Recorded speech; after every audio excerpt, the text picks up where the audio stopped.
Во тек е вториот ден од саемот за вино, храна, ракија и туризам на иницијативата Отворен Балкан.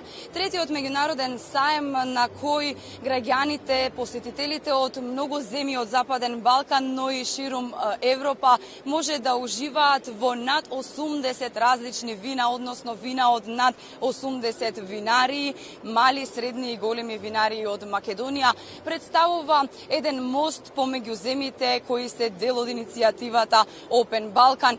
Тоа покажува и е доказ за колку е важна регионалната соработка помеѓу земите од Западен Балкан и колку е важна соработката на Open Balkan со оглед на тоа дека треба да се зголемува и натаму и да имаме поголем економски развој, да се пласираат македонските вина и виното да биде неодоливиот дел од секоја трпеза. Во овие вести разговараме со министерот за земјоделство, шумарство и водостопанство Цветан Трипуновски, кој ќе ни каже повеќе околу тоа каков извозник е Македонија на вино и што придонесува овој саем на храна, вино, ракија и туризам. Господине Трипуновски, ви благодарам што одвоивте време.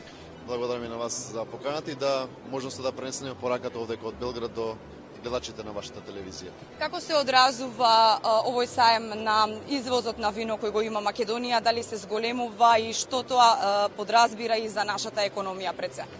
Токму така, ова е одлична можност за промоција на нашето квалитетно македонско вино, затоа што овде ќе имаме голем број учесници кои што се и посетители нормално. Меѓутоа, она што е важно, ова е добра можност да се промовира нашето квалитетно македонско вино, бидејќи на овој саем има доста учесници од светот кои што се посетители и практично ќе може да се запознаат со нашиот квалитет. Имено знаете дека Република Македонија е на 22-то место производител на вино, односно на 29-то место по извоз. Само минатата година имаме извоз од 57,7 милиони евра. Најголем дел од пласманот е овдека на Балканот, меѓутоа ширум светот во преку 40 држави се извезува квалитетен бренд. Нормално е дека интенцијата да го зголемуваме производството, односно да го зголемуваме извозот на нашето вино, што ќе значи сериозен девизен прилив за нас како држава. Како ќе се одрази тоа понатаму на економијата? Видете, виното е како култура вториот најзначаен производ во Република Македонија, после тутунот, кој што има нормално и економски ефект и она што значи најголема категорија на земјоделци кои што го одгледуваат. Македонија е позната по доволно сончеви дени во текот на годината, што значи дека имаме добри предуслови за квалитетно производство. Нормално ваквите манифестации, стратегијата на владата која што имаме и наредните чекори кои што ги преземеме како држава, значи зголемување на квантитетот на производство на грозје, односно вино, извозот кој што ќе треба да се зголеми, расширување на пазарите, односно проширување на пазарите надвор од границите на Балканот и тоа ќе значи сериозна поддршка за нашата економија како држава. Каков е впечатокот од учесниците, посебно од представниците од Македонија? Имавте можности вчера и денеска да направите обиколка, да дегустирате вино? Токму така, денеска е вториот ден, јас уште на првиот имав можност да посетам дел од нашите изложувачи кои што се на саемот. Впечатокот е многу голем, добар, затоа што еве на вториот ден практично ќе имаме многу посетители кои што ќе го посетат.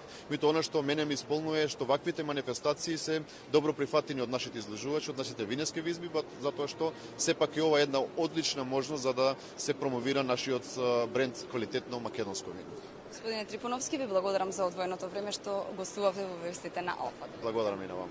А тука уште еден краток сублимат околу настаните овде во Белград на третиот меѓународен саем во организација на иницијативата Отворен Балкан. Пораките кои ги испратија и државниот врв на Македонија, односно представниците на делегацијата предводена од премиерот Христијан Мицкоски, се дека и понатаму треба да се продлабочува регионалната соработка се со цел секако да имаме економски развој на Македонија, а секако и поголем пласман на македонското вино. Целосен сублимат најавувам за вестите во 17:30.